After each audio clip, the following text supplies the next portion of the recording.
Hi, how are you?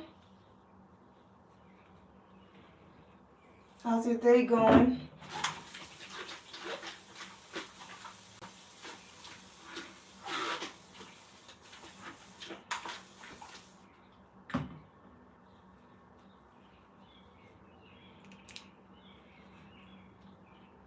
You're doing good? That's good. What did you do today?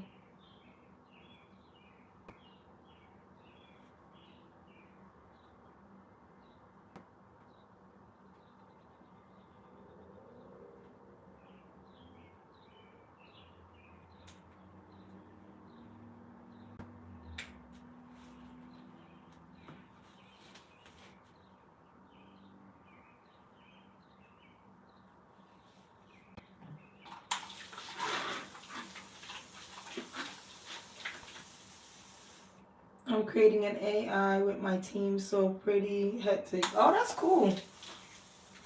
That's cool.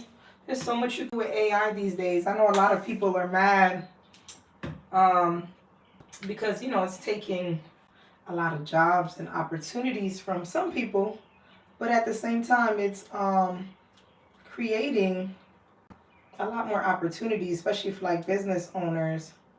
So it's pretty cool.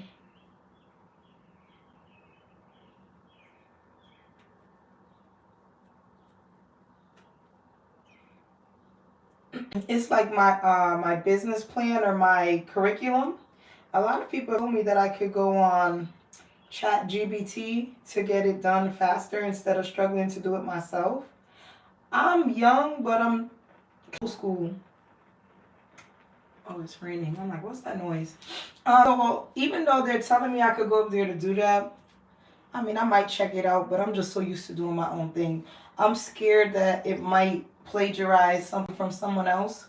So I don't really use it. Hi. In the US, I'm in Connecticut. Where are you from?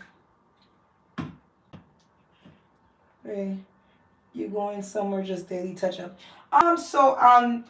Good question. So Monday I'm actually having surgery. So I'll be in the hospital for like a day or two. And Monday, before the surgery is Tuesday, Monday I have this meeting with someone from a nursing home as well as a class, and then I'm gonna go get a contract signed for. I have a bunch of stuff I'm gonna do the day before surgery, basically, and so I figure it'll be good for my hair to look good. Um, for my hair to look good, uh, for the money, and for me to look good in the hospital as well. When I hair from now and I leave the rollers, it will come out. It will come out really curly and stay like that for a good couple of days, like a whole week. So at least while I'm there, I look like I care. So that's what's going on. I am from India. What is that thing hanging in your hair? Is no, they're rollers. They look like this. So my hair. Have you ever seen people with dreadlocks like Bob Marley, um, the reggae artists that have locks? I have dreads, but they're very small. They're called sister locks, so they're tiny. And so I curl them. They're perm rollers, so I just curl them with. And I'm gonna take them out, and then my hair will be curly. Okay, have a good day. Bye. Have a good day. Thank you. Look, I got my water. Ooh, funny you say that. I have my water, so thank you. Perm, yeah, perm rollers.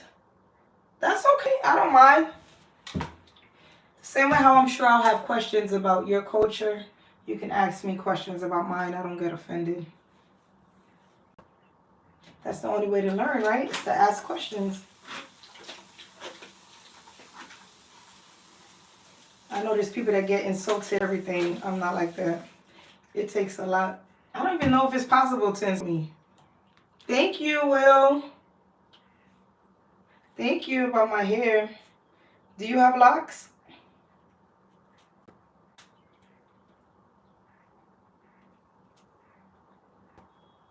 And where are you checking in from? No? Okay. Okay, good night. Get some rest.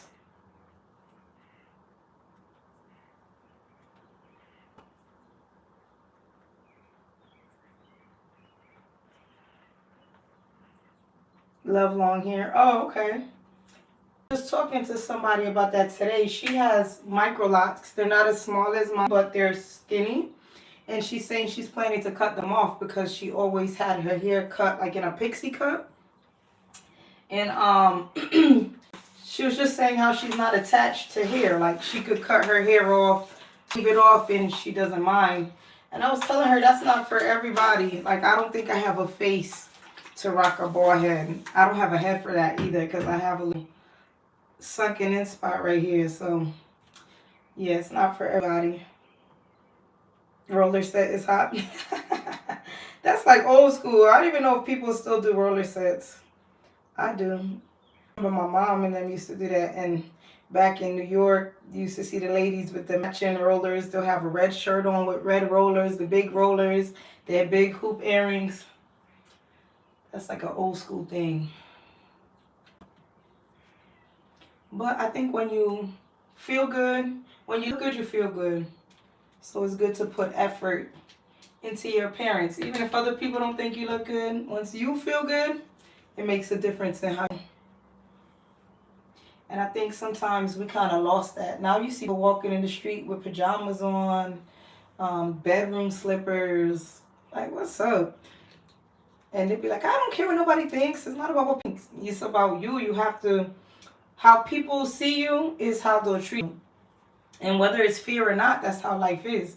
So if you see someone that look like out of bed and they just came into the store, into office, you're going to be like, man, this person doesn't care about life. They have no ambition. You got to show people you care. Show them how to treat you. So I put forth the effort. I think I'm going to run out of rollers. My hair is getting long. So let's see what we got.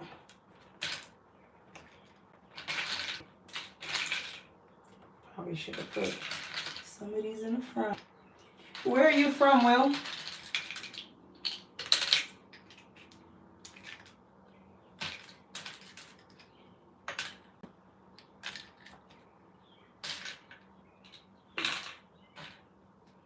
Upstate New York. Oh, okay. I have a sister that used to live in upstate New York. It used to take us 5 hours to drive up in the boonies where they had the farms and all of that.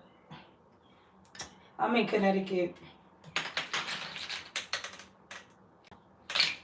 Connecticut. What did you do today? And how was your day today? It ended up kind of being a busy day. Oh, you lived in Queens? Okay. So do you like it being quieter in upstate New York, or do you miss the busyness of being in the city?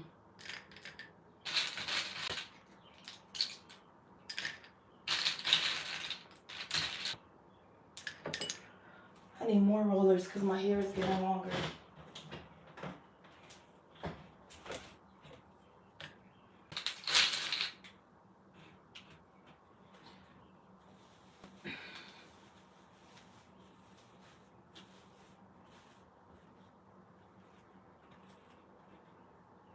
You love upstate? Okay, that's cool. I think it's even like when people move from New York to Connecticut. You got the people that move from New York and they're like, oh, it's so quiet and boring. And then there's the people that are like, I love it. It's so quiet. The houses are big. It's not as noisy. So it just depends, I guess, where you're at in life and what you're looking for. I've had people that told me, like, how did you know the states? And then, ah, you want to put rollers in for me? That's funny. Yeah, I've had people that say, why did I come back to Connecticut? Connecticut's so boring, this, that. I'm not a looking for entertainment type of person. I'm a chill, at home type of person. So, trying to even out my rollers. That will be fun.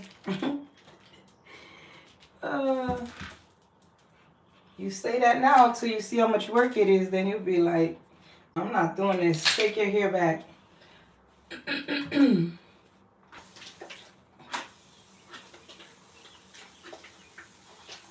Trying to figure out how to have enough rollers.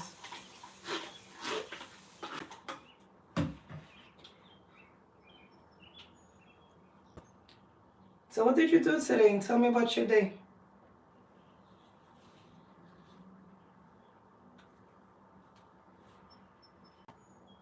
Gotta put more hair on it.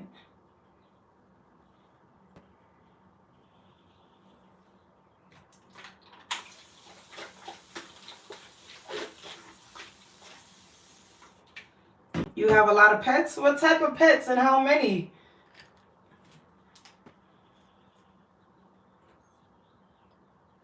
I can't imagine. How many pets do you have? That's why you like upstate New York, because you could have all the pets. They could run around. You have a lot of land. Nobody's bothering you. They're not bothering anyone. Versus in the city where they don't have room. How many and what type of pets? Oh my God, 12 cats and one dog?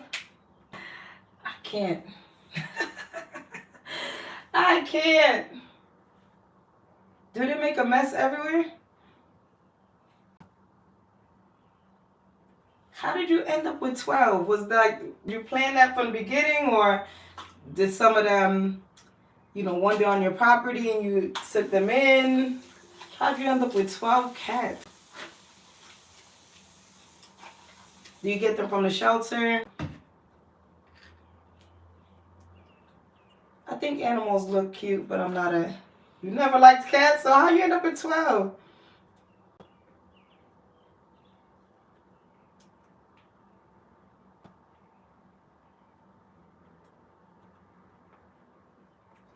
And then the next question is, are you married? If you're not married, what happens if you meet someone that doesn't like cats or doesn't like them cats? Would you get rid of your cats, or would you pass on the person or the relationship? I was watching a show called Married at First Sight, and there was an issue with the person that the guy got married to not liking his dog, and he gave his dog away for her. And then they ended up not being together. And so he kept saying, I gave away my dog for you. Like, he was so mad. And she kept saying, okay, but that was your choice. I don't know. That's a tough one. When it moves here, I think people left one and others had a lot of kittens. Oh, okay. So what would you do? Are you married? What is your take? Okay, well, first of all, let me start with this. Are you married or have a girlfriend or in a relationship, I should say? No, okay. So what happens if you meet someone that doesn't like all of the cats and tells you you need to get rid of all of them or at least half of them? Would you give up your cats for a relationship? Or would you rather pass on the person? No? Oh, no, that's the no from the before. Tell you'll tell the person have a nice day. I know that's right. I know that's right. I've seen people give up pets though for the person that they're dating. And I mean, I don't know. So, okay, what if they say, let's compromise. Keep 8, get rid of 4. What'd you say? Or is it's non-negotiable? You keeping all 12?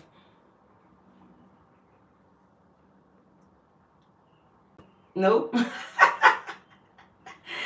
I don't blame you because, people come and go, unfortunately. You wish it wasn't that way, but people come and go. So imagine you get rid of the cats that you love that have been great companionship for you, and then the person is gone. You give up your cats for what? So I don't blame you. I don't know if I could be with someone that had pets. I'm not a pet person. That come and go. Exactly. Yeah, absolutely. So people will have you come make all these changes for them, acting like they're going to be around, and then they're gone, and you gave up your cat for no reason. So I don't blame you. I do not blame you. But I know it has to be a lot of work to have that many pets. And if you don't mind, then that's good. Are they good companionship at least? Are they like the type of cats that like to play and be petted, or are they like the ones that are in their world and they don't want to be bothered?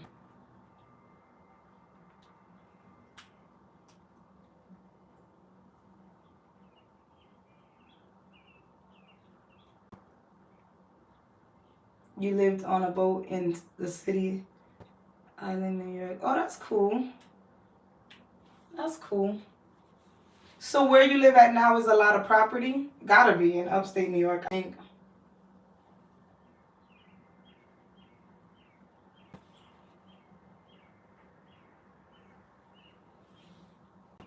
I gotta sneeze. It's like right here. Oh, excuse me. You're a clean freak, a lot of work, keeping place. I can imagine. So for everyone else that signed on, my guy Will has 12 cats and 1 dog. So what we're talking about is what he would do. Thank you. What he would do if he gets into a relationship and the person asks him to get rid of all of the cats or even some of them, and he said no. What is your next person? Because I know I got 2 people up here. What is your opinion? Share your thoughts. Would you get rid of a pet for a significant other, whether it be girlfriend, boyfriend, or a to-be spouse? Would you get rid of your pet for your significant other? So I was telling Will, I was watching Married at First Sight, and one time there was an episode or a season where the person didn't like the guy's dog. And so the guy ended up giving his dog away to like some friends. And then she ended up leaving him anyways. And so he was pissed because he was saying he gave up his dog for her and she didn't stay. Will said no, he's not even giving up a cat for the relationship. What's everybody else's thoughts? Would you give up a pet for a partner, a significant other, or a future spouse? And what if this is like the love of your life? Like you guys are so compatible. The only thing is that they don't like animals, at least not in the house. Would you agree? And then my next question is, Will, answer this one. What if the person doesn't mind the pet, but they said that the pet can't be in the bed with y'all?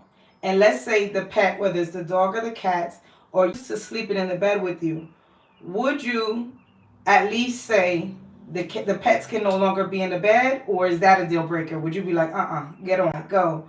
Would you compromise?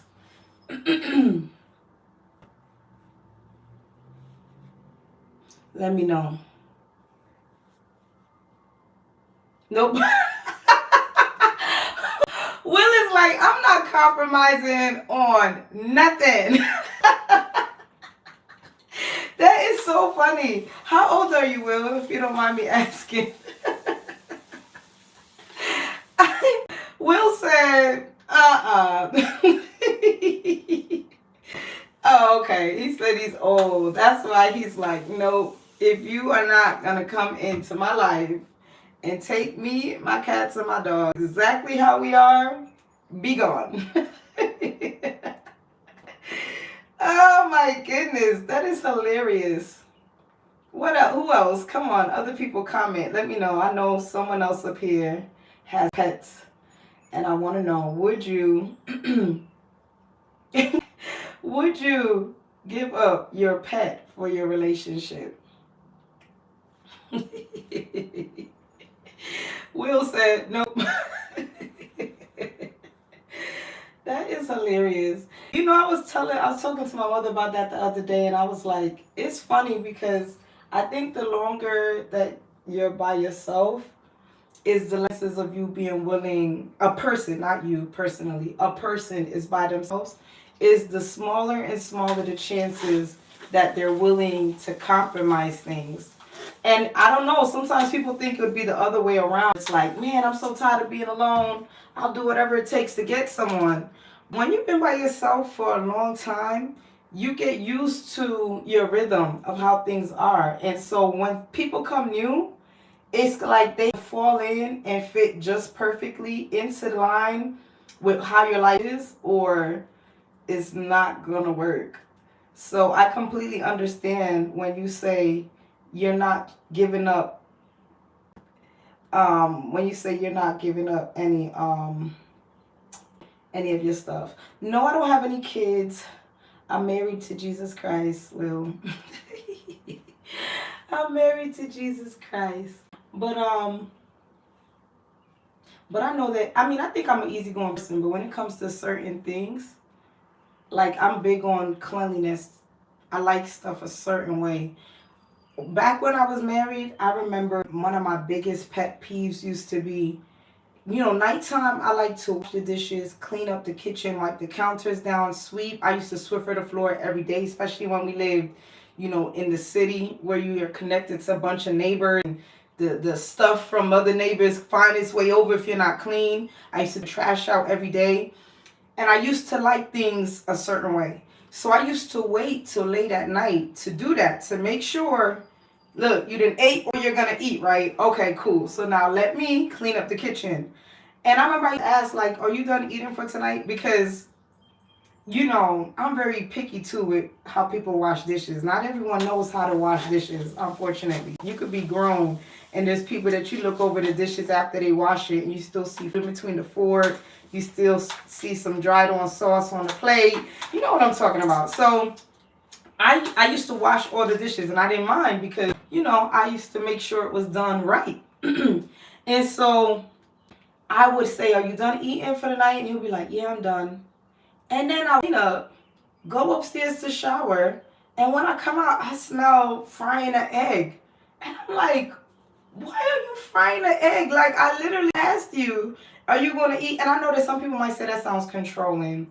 I get it. I understand. However, again, if you're not going to clean up the place how I left it, why would you go fry an egg afterwards? So stuff like that used to annoy me. Like you fry this egg, you call yourself cleaning up, but there's still oil that splashed on the backsplash of the stove from frying the egg.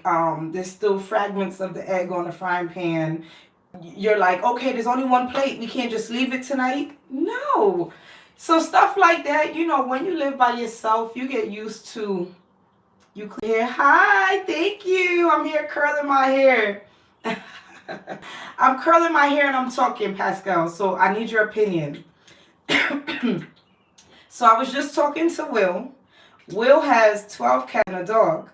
And so I was asking Will, Will's not married, and I was asking Will if he met someone that he really liked and the person said, in order to be with them or to marry him, he has to get rid of some of his cats or all of his cats.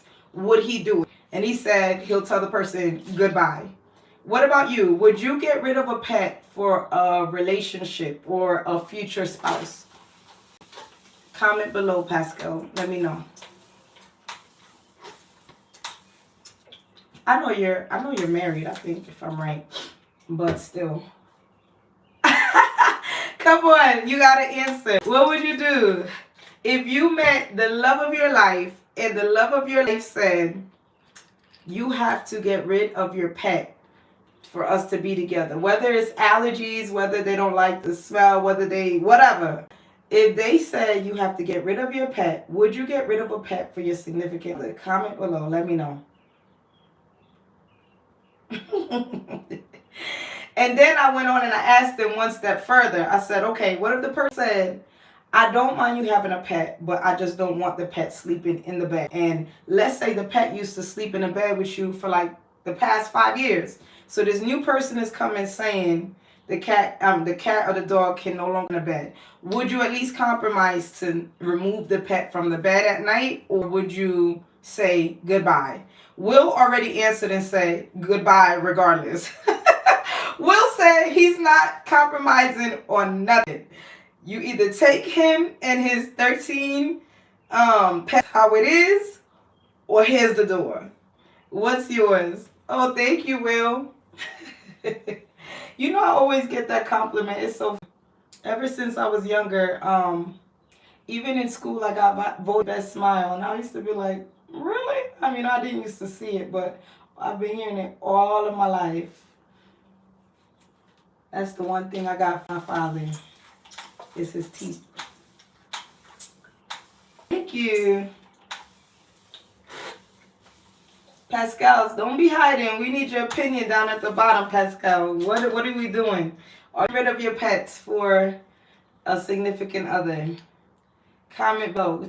Chime in.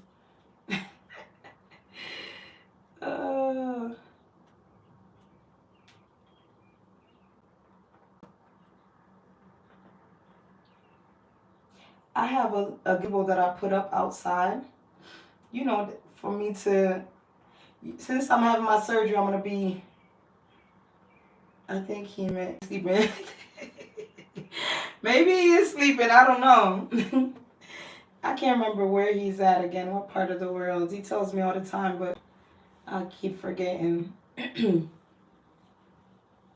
Yeah, I put up a gazebo outside for, you know, while I'm healing, because I'm going to be home from work for a while. And I was like, let me put this gazebo so that I could hang out in the backyard and act like I'm on vacation, since I can't go anywhere for a while. And ever since I put it up, every day it's been raining, wind. And I'm like praying, I'm like, God, please keep this gazebo, because imagine I don't even get to enjoy it. Imagine when it's finally nice out and I'm off from work, I don't even get to enjoy it. It's one of them soft top gazebos. I want to get one of the hard ones, the hard tops, but I got this one for free. So I'm like, you can't beat free. Hi, Sawyer. How are you? Welcome in. You're just in time to answer a question for me while we wait for Pascal, because I know Pascal's going to answer. So welcome in. This is the conversation, Sawyer. So Will is up here. Will has 12 cats and a dog. And I asked Will, I said, Will, what would you do if you met someone that you really liked, the love of your life, and they asked you to get rid of some of or all of your pets? Would you do it for a person that you really like? Will said, here's the door. Absolutely not. Would you, I'm asking you, Sawyer, would you get rid of your pet for a person that you really like, a future spouse or a partner that you're dating? If they asked you to get rid of your pet, would you do it? Okay, so Pascal answered. He said, personally, I don't do pets. I can't share a pet with my significant other on the same bed. I would like to be fair here. Those who have pets should go. You know what though, Pascal? I'm with you. That's just to Will. I'm not a pet person. I know that people can be very clean when they have pets. I know that. I've been in many houses as a visiting. I've gone into many houses where I didn't even know they had a pet because it smelled good, it's clean. It's just, I didn't grow up like that. You know, the old school Caribbeans and even like I say Africans, they didn't really have pets in the house. They'll just have maybe like a yard dog that will be outside that protect the property, and they throw some meat his way every now and then. The kids might go outside and play with him, but the dog would even know, like if you open the door, the dog would stand at the door and look in, but he'll never come into the house because he know he's not allowed in the house. So me personally, now I'm seeing a lot of Caribbeans here in the US that own dogs now. Like it's and I'm shocked every time I, like, let's say I meet Jamaicans or Africans and they have dogs, I'm taken back because back in the day it used to be like no. So but I just didn't grow up with it, and so even for me I think about that, like what if I met somebody and they had a dog that they loved and I really like them though. I can't picture myself live with a dog though. I think I would ask him to get rid of his dog because I just don't think that's fair. Imagine if y'all end up breaking up and now he got rid of his dog for you. Now he's going to resent. Or even if y'all don't break up, I think the person is always going to resent you. They're always going to be like, my dog used to like that. Or they'll be like, y'all will be out there getting steak and they'll be like, I used to get steaks for TiVo. Like, I don't need you to be with me and be mad with me. So I don't know what I would do if I met someone that I really liked and was compatible with, but they had a pet, because I'm not a pet person. But Will said it straight up. Will said, absolutely not. Okay, and the same thing with that. Like, I couldn't picture a pet sleeping in the bed with me. I never say never. They say keep living. So who knows? But I can picture that. Okay, Sawyer said, no, what if they're allergic? If they are not, still no. Wait, so you're not getting rid of your pet, Sawyer, for the person. Even if y'all are very compatible, even if they're the love of your life, you're not getting rid of your dog for the person. And then the next question, Sawyer, is what if the person asked for the dog not to sleep in the bed with y'all? They don't mind you having the dog or the cat. They just said, please don't let them be in the bed. But the dog used to be in the bed. Would you implement that to compromise, or you're not compromising? Pascal said, it's good to be with yourself. Look for people who share the same beliefs and lifestyles as you. Your values matter. Decide what you want. Very true. Sawyer says you have feelings for the pets. Very true. So I agree. But okay, so this came up because I was telling Will that I was watching an episode of this show called Married at First Sight, where they hook them up with people that on paper they're compatible with. And this couple, the lady didn't like the guy's dog. And the guy said he wanted to be a husband so bad that he was willing to get rid of his dog. So he gave the dog away, and she ended up deciding not to stay married to him. So the guy was mad, and he was saying, I shouldn't have gave up my dog for you. And she was saying, I didn't force you to give your dog. That was your choice. And so, you know, I think about that. Will should not compromise. The right person will come. Very true. Very true. But like I said, I agree that the right will come. But that got to be a strong person. Will says he has 12 cats and a dog. I don't think, even if I could take one cat, I know I couldn't do 12. But he said he's very clean. So that's why I asked him if the person even said for him to give away 8 and keep 4. And he said no. Will said no. And I respect it though, you know, because again, like you said, it's better to be honest and be like, no, I don't want to, than to do it and be mad that you did it. And every day you guys are arguing, it's coming up in arguments like, oh, you know, I gave up my pet for you. And it's to just out the gate say, no, I don't want to do that. Or yes, I could see myself live with that. And, you know, just do that. But I think a lot of times when people are in love or they want to be in love, they're kind of like blinded by the truth. They're like, I mean, I could get over it. And then after you've been together for a while, it's like, why did I give up my dog for this person? There's always a woman for William. Let him keep his values. Very true. These days, pets are more loyal than humans. That's what I told him. I said the same thing to him. I said, I understand because people come and go. And imagine now you give away your pets for a person that is gone. And then now you're like, listen, I had a cat or a dog that was always there for me. And I gave them away for a person that is gone. So I would be so mad if I did. But I know pets is a touchy topic. People don't play about their pets. They're right there with their kids, to be honest. So I don't know. Like I said, if I met somebody that was perfect, but they had a pet, how that would go. Because I wouldn't ask them to get rid of their pet, but I don't see that for me. And I know sometimes things change. I've seen people that said they'll never get a pet, and then they get married. Both of them want a pet. Then they get married, and their kids are like, please, can we get a dog? Please, please, please. And then they end up with a dog. And sometimes they end up with 2 dogs because the dog wants another dog to play with. And they end up with pets. So, I don't know. Like someone used to tell me, keep living. Never say never and keep living. But I don't see that for me at this point in my life. But keep living. You never know. How was your day, Pascal? Did you work?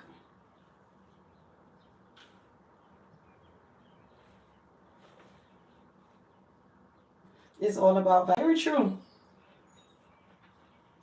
Very true. And I think sometimes people are kind of used to the opposites attract. And again, when people meet, you're on your way to work. Oh, okay. We get to work safely. You working overnight? Or what time is it where you are? I think, again, people want whatever they want. So okay. Did you sleep well? Did you at least get some rest so that you can not be tired at work? Or you didn't get to sleep?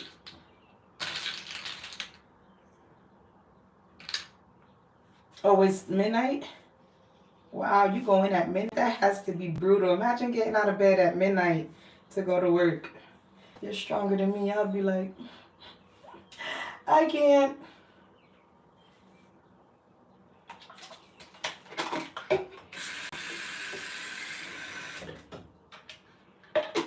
I like that. You said it's all about values. I think though, even though when you meet someone that you guys have the same values, you'll still have differences. Because sometimes you can meet a person that's the same religion as you. Let's say, for example, and you meet someone that's the same religion as you and you're happy about it. But there's some people that are more committed to the religion than others, right? Like, let's say, for example, I'm Seventh-day Adventist. I could meet someone Seventh-day Adventist and be so excited, like, oh, okay, we do the same stuff because he's Seventh-day Adventist too. But then he'll be like, oh, I eat a little pork. And you'd be like, wait, what? Aren't you Seventh-day Adventist? And they'd be like, yeah, but I eat pork sometimes. So you really gotta, it's not even just about I don't know. You gotta, it's not just about the values, I guess, on paper. Really be about that to the same degree that you are. Pet lovers get to stick together tightly because of the common interest pets. Yeah, true. But you know what? I'm going to take it one step. I've had someone say, I was watching this video on YouTube, and the lady was saying that once she had kids, she did interest in being friends with people that don't have kids anymore. And so she was saying, like, even if she was your good friend before, if you don't have kids and a husband, y'all don't have similarities, so she doesn't want to hang with her friends that don't have. I like when you send this thing doing it. Yeah, like she was going in. She was passionate about it. She said, like she's sorry not to be disrespectful, but what are y'all going to talk about? Y'all aren't living this life. And I was like, I mean, I respect it. I respect what she's saying, her point of view. But I have friends that have kids. I have friends that don't have kids. And, you know, she was saying she doesn't feel like explaining why she can't go certain places because she has her kids, or she doesn't feel like explaining why she got to go cook dinner. That's creepy somewhere. But I swear, I was watching the video and it was a lot of different people saying the same thing. But then there were other people on that same video that was saying they love their friends that don't have kids because they like to hang with them and kind of remember who they were before they became a person with a bunch of responsibilities, you know, just be able to laugh and to just talk about something else other than their kids. So there was two different points of view. So I kind of feel like, you know, it's just the world. Everybody's different. But I know I have my friends' kids, and when we go out together, I'll be like, I'll help you carry my baby. I'll help you carry your baby. I'm blown away negatively now. How comes? You know, my friends that have kids, when we go out, I help them push their stroller. I'll be putting the little backpack thing on the front of me. I don't care. I'm not one of those people that are like, oh, you gotta bring your kids. No, I love your kids. I've been traveling with my sister has 5 kids, and I've gone everywhere with her and her kids. They're like my kids. So I've never been like, oh, annoyed that somebody's bringing a baby with me. Like, we'll go to the restaurant and I'll be like, order your stuff, go use the bathroom, hold the baby for you. Meanwhile, you know, like, I'm not like that. My sister will be talking on the phone. She'll always have to stop to talk to her kids. Yes, their reality. Yeah, there's people that are like that. And again, I respect it, to each their own, but her take was that the person without kids would be annoyed by her kids. And again, that's not how I am. I'm the type of person where, again, I'm respectful of the fact that you have a family, so I'm not going to be calling you and being like, let's go here. No, you got to spend time with your spouse, with your kids. So if you're busy, you're busy. But if you want to go out and do something with me, and you want to bring the kids, or you need to bring the kids, I'm going to help you with your kids. While you holding one, I'll be holding the next one's hand while we cross the street. I'm just like that. I travel, like I said, with my sister. I'll take the kids to the bathroom for her, or hold this one while she goes to the bathroom. That doesn't bother me. Or my friends that are married, when their spouse comes and they be like, girl, I gotta go because he came. Okay, cool, bye, we'll talk later. I've never been, I don't know, people are weird.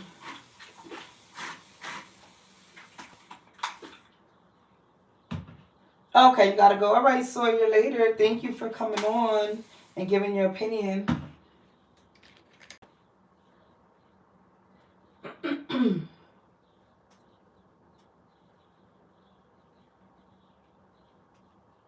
How far is your job from your house, Pascal? How long does it take you to get to work?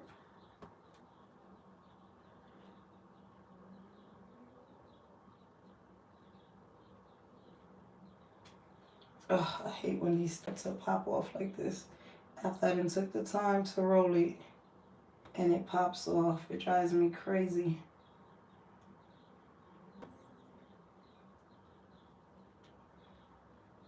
Because I'd be too lazy to unroll it. I think today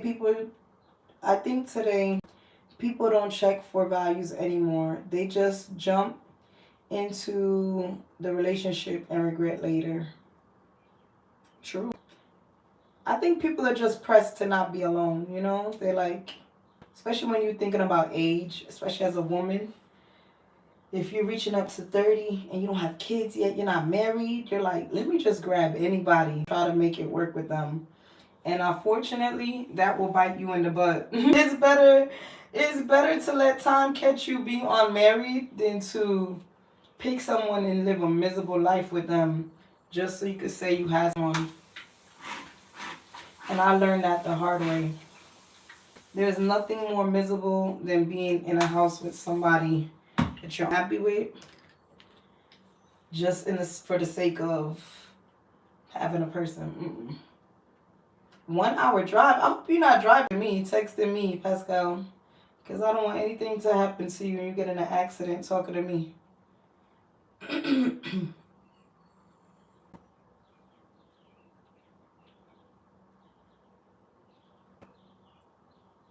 Pascal, how long have you been married? Oh, you're already at work. Okay.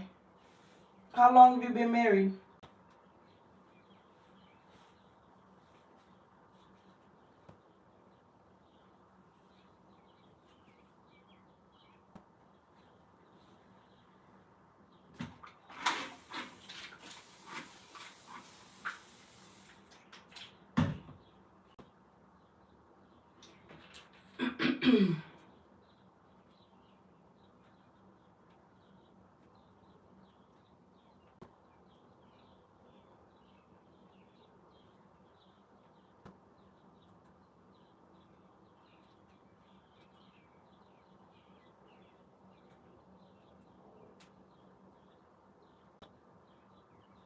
My hair is too long for this roller. I'm scared I'm gonna run out.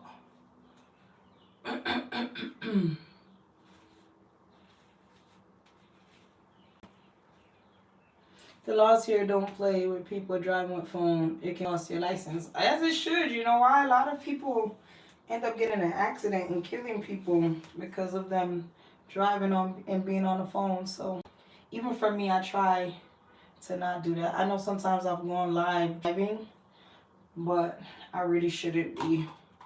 And I've tried to practice not even, I used to text while I was driving, and I made sure I made myself promise to not do that, because I would hate to kill somebody or get in an accident with someone and harm them, injure them, just because I was texting when I could have waited. I got to my destination or pulled over to then text them. So cameras everywhere. True, especially now these days. I'm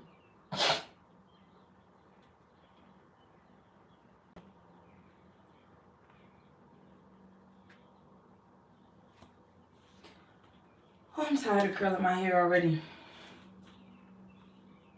Will was saying he wanted to curl my hair for me. Will, I might have to take you up on that offer. Because I'm getting tired, and look at how much I got left, and I'm tired of. That's why I keep talking and not doing it, because my hands are tired.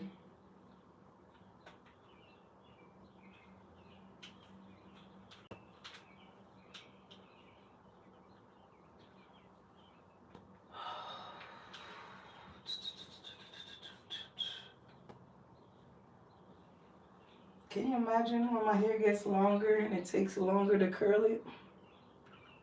I gotta get my charger. So how are you going to do the back of your hair? I do it. My hands are tired, but I do it. I used to braid the back of my hair, everything. I cornrow the back of my hair. I used to do hair all the time. See, I did that already. Hold on, let me get my charger. Hold on.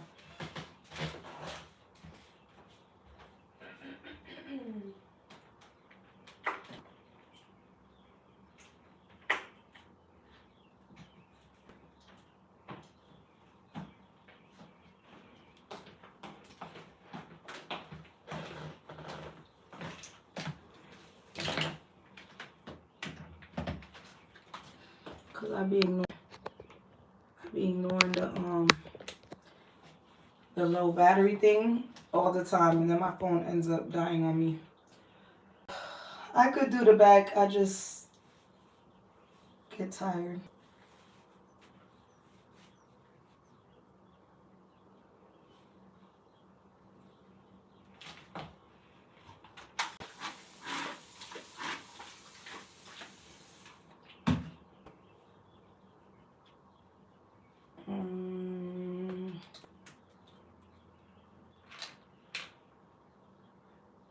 Oh, you went to walk the dog?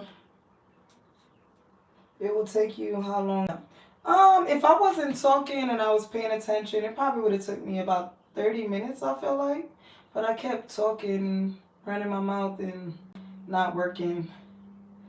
When I rush, the curls don't come out good. So that's why I try to take my time and make sure I lay the hair on the roller right.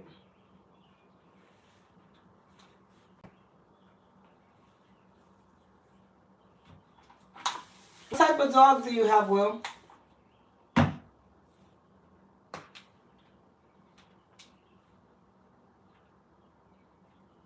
not going out tonight. I'm going to clean. Actually, I'm going to do laundry. I'm going to change the sheets on my bed. My mom is also coming. I got to go to the airport to pick her up tomorrow. So I, wash the sheets that's on that other bed in the room that she's going to be staying. I got to pack my bag for the hospital. What else was I going to do tonight? Mainly laundry and change the sheets on the bed. And then, I want to make my nail pan black. My nail paint is gold right now, and I want to paint it black. It's so random, but I want to do that. Yeah, I'm gonna have surgery on Tuesday, and then I gotta stay in the hospital for like about a night or two, unfortunately. So I have to prepare myself, pack my bag, and all that.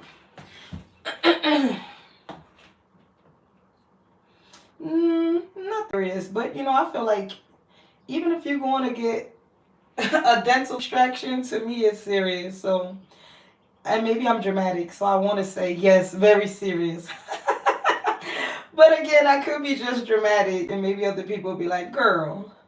But to me, I've never been in a hospital. I've never had surgery. I'm going to get anesthesia. I've never had anesthesia before. So to me, it's all very serious.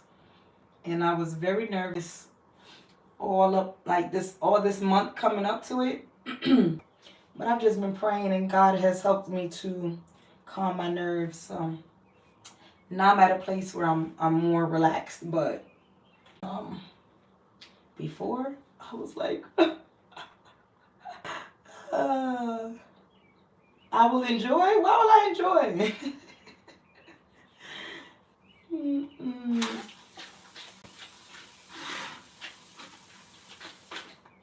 But I'm trusting the process. One thing I've learned about life is great. Great feeling on that med. I've never taken pain medications. Like I was telling my friend, I've worked in the hospital for many years, and all of these things, place an IV, put a catheter in people. I remember when people be like, I feel like I gotta use the bathroom, and like you have a catheter in, and they'll be like, I still feel like I gotta pee, and I'll be like, you have a catheter in.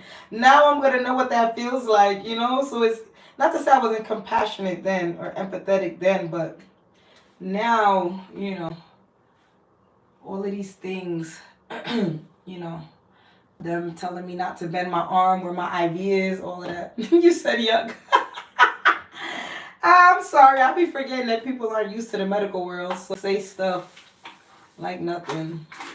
I used to work in the ICU, so I have dealt with every bodily function that you could think of. Name it, and I've cleaned it. And I've cleaned it. So I just be talking. Forget that some people's stomach is not built for the things that I'm used to. That's like I have these friends that laugh. They talk about people that bañar muerto, that you've bathed the person. So it's like a joke in their country. And so one day they asked me, like, have you ever bathed a dead person? I'm like, I've bathed many dead people before. You for real? And they're like, what? You bathed a dead person? And I'm like, yeah, I worked in the ICU. When they do what you think we do with them, we bathe them before they go into the body bag. And they're like looking at me like I'm crazy. And I'm like, it's a part of the job. Yes, I've done it. So, I don't know. To be honest with you though, you coming to sweep me off my feet? I don't even know if I could be swept off my feet. Well, I've been through a lot. I don't think I'm able. I don't think I'm sweepable, Will. But I was telling someone the other day, I said, like the nurses that work during COVID, especially like in the ICU, those people, I feel like they probably needed to get some PTSD therapy. And I'm not trying to insult the people from the veterans that have been in war and seen, casualties all over the place. But if you were a nurse during COVID and you every single shift had people call, every single shift you had to put somebody in a body bag, then turn around and you got a new patient come. You gotta soon as you clean this person up, put them in a whatever, send them to the morgue. You get 10 minutes. A new person, as soon as they finish cleaning that room, a new person's coming room. I feel like it was hard to process your feelings and emotions. And so I think a lot of nurses that worked there during that time probably have PTSD. I've had people die looking in my face during COVID that to this day that I won't forget their face. People that weren't even old, like young, that have kids, You know what I'm saying? Like, there's a lot that I've seen people on the ventilator that stayed on way longer than they should have, because during COVID, new rules. We had inmates that came in from a prison in Louisiana, and you know, normally the longest that a person can stay on the ventilator is 2 weeks. After 2 weeks, the family has to decide if to take out the tube and let the person go, or if they're going to put the trach in their neck, because the tube in your mouth is not meant to be there for longer than 2 weeks. During it, when we had the inmates, every time the inmate would code, like, to basically die, you would call the prison and say, hey, what should we do? And the prison will say, keep them alive. Because as long as they were alive, even though they weren't in the facility, the prison is getting paid. So the prison will always say, keep them alive. Even if the person then coded 10 times, we're like, listen, this is the 10th time. They'll be like, keep them alive. And so I remember I had a guy that he had the tube in his mouth for, I want to say, like a month. Finally, the prison decided we could let him go. And the family, of course, they won't let the family come. But the family asked for me to put a rosary around his neck. That's the only thing they asked, like, for me, before they take the tube, to put the rosary around his neck. So I'm like, okay, because I always honor whatever people's wishes are, So I put it on his neck. To be honest, to be fair, I couldn't put it on his neck because it couldn't fit around the tube. I laid it on him until when we took the tube off, then I put it on his neck. In any case, when we took it out of his mouth, all of this was missing. His whole bottom lip was gone, because it's like, when you are no longer, like, you're on a ventilator, so it's keeping your lungs working. You're on what they call suppressors, which is keeping your heart pumping. But the rest of your body is running, basically. Exactly. Yup, it's a routine thing. Exactly. So the rest of the patient's body is rotting, but they still heartbeat because of the vasopressors, and their lungs are still moving because of the ventilator. So when I took the tube out his mouth, all of this was gone, like, rotted off. It's not funny, but I guess, it's just a natural reaction of the shock of it, I guess. So all of this was gone, like his hands and stuff. That's when I really saw life and that differently. So I remember before, I used to be like, oh, I would never want to get in a situation where you have to decide to let your family member go. Like, just fight for them. And I think after working in the ICU, that's when I learned, like, sometimes the most loving thing you can do when the person is really not getting better is make the hard decision to let them go, because they're suffering there. Like, that man, with all of that going, that was torture, to be there for a month like that, when they could have been, I don't know. So I always say that the nurses, the staff that worked during COVID, and that's why, to me, I'm not gonna lie, I was insulted that they did not forgive my student loans. After working in the ICU, I'm like, damn, thank me for my service. Thank me for my service. At least forgive half of them, 30% of them, something. Nothing. But it is what it is. It is what it is. I remember during that time, they had the COVID pay. So you had all these nurses running. I remember New York was giving crazy pay. New York, they got nurses that made $10,000 a week working during COVID in New York. You had nurses that just graduated from school, didn't ever even really touch a patient before, and ran to New York to get the money. And I remember at that time, I was a new grad, so I wasn't even getting paid. I was getting paid peanuts working in the ICU doing all of that. And people kept saying, why don't you leave and you could go make a ton of money somewhere else? I'm a person that not all money is good money, in my opinion, my personal opinion. So I'm not a person that when you dangle the carrot in front of me, that I'm going to jump for every single one of them. Yeah, money, yeah, I want to do stuff, but you got to have you got to be able to stop and think for a second. And for me, I was like, you know what? Let me stay where I'm at. where you have assisted in a case where the family had to prescribe that the person gets injected so they die to relieve the pain. Wow. Well, here we don't do that, but you know what they will do is disconnect them from the ventilator and stop the medications. And then if the person can breathe on their own, then okay, because I have seen that where the family has died in or agreed to let the person go, and then to their surprise, when they turn everything off, the person stayed breathing on their own. Excuse me, and it ended up being fine.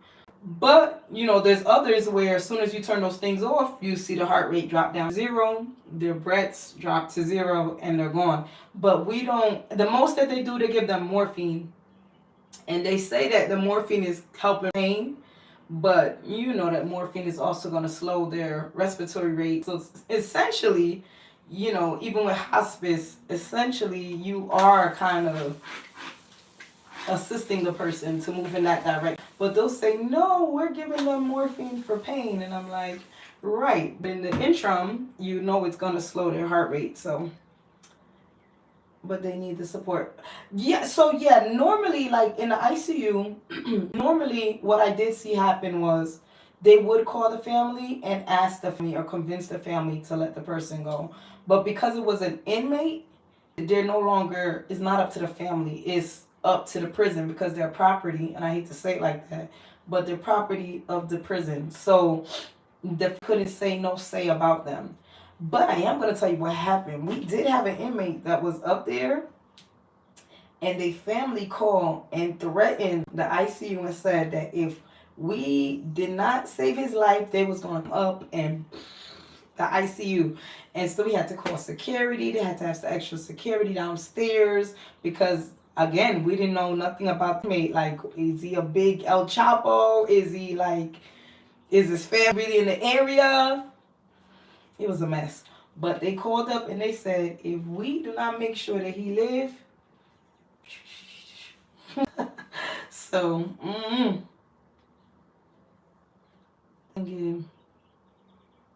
no, I agree. And that's why I mean, personally, I would not want to be a hospice nurse because I do think that there's a thin line.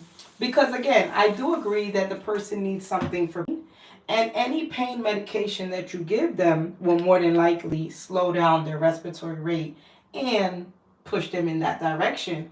So you don't want a person to be laying in bed suffering neither. Like, imagine you laying in bed gargling on your secretions. I'm sorry if I'm being too explicit, but you know, again, if you work in hospice or if you worked close with hospice, you know that they leave them all these medications because there's a lot that takes place in the process. A person's body shutting down.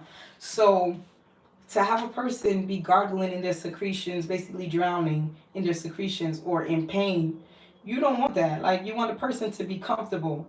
So I do understand giving them pain medication, but any pain medication that you give, whether it's oxycodone, whether it's morphine, is it's going to slow down their heart rate. So essentially, if a person is barely breathing, like they're like taking shallow breaths, and you give them a pain medication, it's going to slow it down even more. So I don't know. It's a thin line. It gets weird, and that's why for me, I don't do hospice. Because I don't know. I agree with you, like what you're saying, that, but I don't know. It's tricky.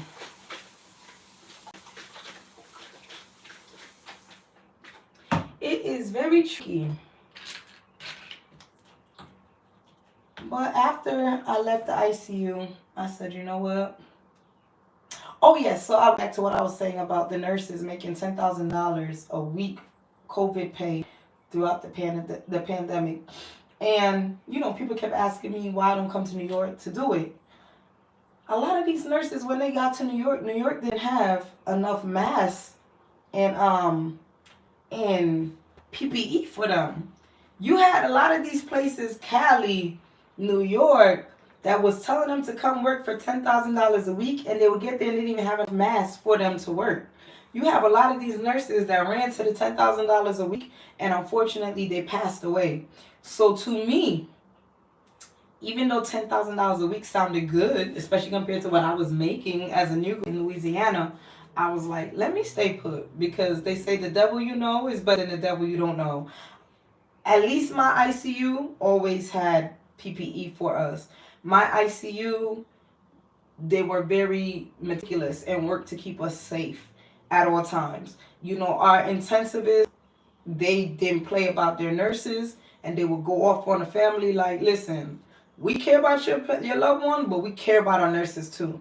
And so again, I didn't go running for the 10,000 because I might have went somewhere where people were like, all we got is gloves for you. So I think I'm worth more than $10,000. So I don't know. It's just all how you see it.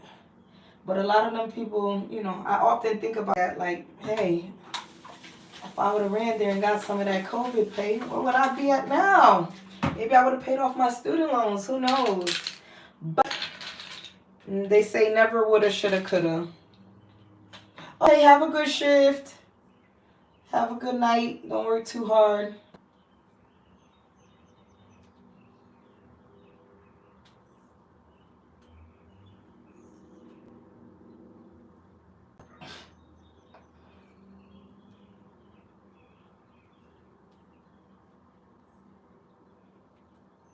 I've been here on here for over. I didn't even realize. Look, I'm up here running my mouth.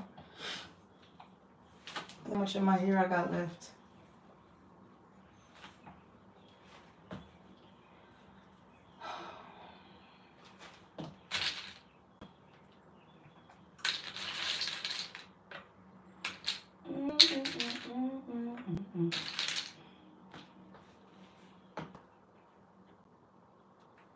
Then I think I'm going to run the blow dryer over a little bit to help it start to dry. Because sometimes my hair is getting longer. Sometimes it stays wet.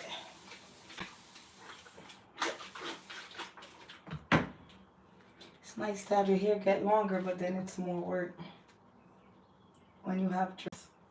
I think anybody, honestly, whether you have dreads or not, it's more work the longer your hair gets.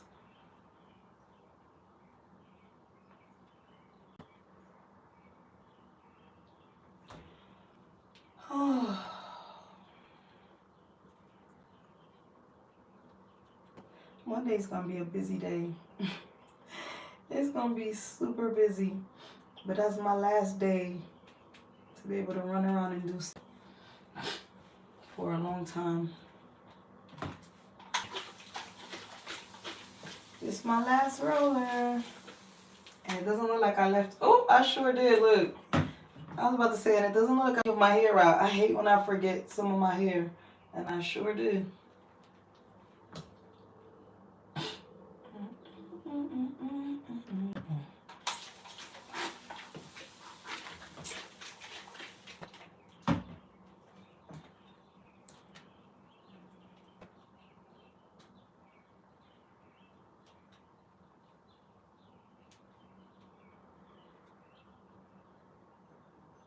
Now y'all got me thinking about my ICU days, y'all.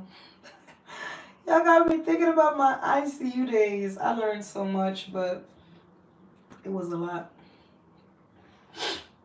Definitely a lot.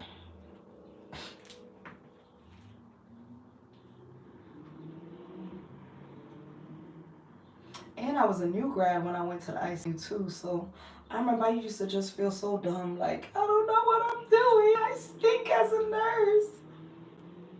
And then I remember I had this guy tell me, I ended up becoming friends with a correctional officer that used to be there working 12-hour shifts too. And one day he said to me, who cares what any of these nurses think about you? When you leave here and you put ICU on your resume, you're going to get whatever job you want. And they're not going to care what she think of you, what she think of you, what she think.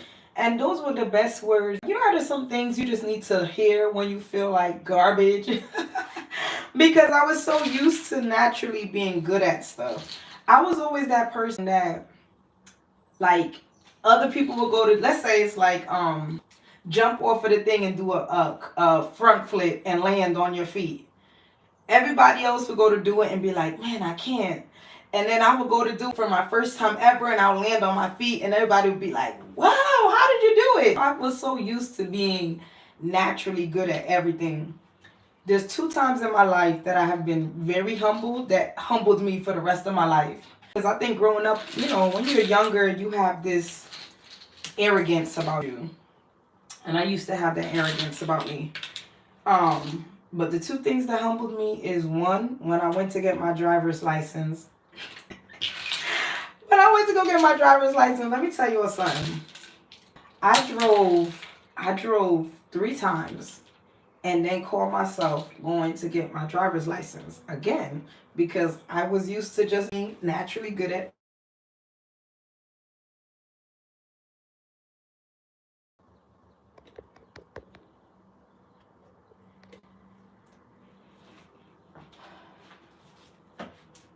Child, let me tell y'all something. I try to help this man that does the events where they give away the Amazon stuff, and you have to send them a text message with a ticket number. Every time I send it out, because I do it from my number. I tried to do it from a Google number, but then Google would shut it down and say you can't send out anymore. I think they think you're spamming. So I always send out the message saying, please don't respond back to this message. And there's always people that write you anyways and be like, what time does the event start? Please do not respond to the message. My friend didn't get a ticket yet. Please do not respond to the message. So just now somebody called me. I'm thinking that it's somebody else, so I answer. Hey, my friend didn't get a ticket number. I just stay quiet because I'm like, what part of do not call this number or respond to the message are y'all not understanding? I said, listen, I do not know. I try to help the guy out by sending out messages. Just show up the day of and see what they do for you. I do not know. Okay, but it's going to rain tomorrow. Are we still going to have the event? I do not know. I just help to send out the messages. Anyway,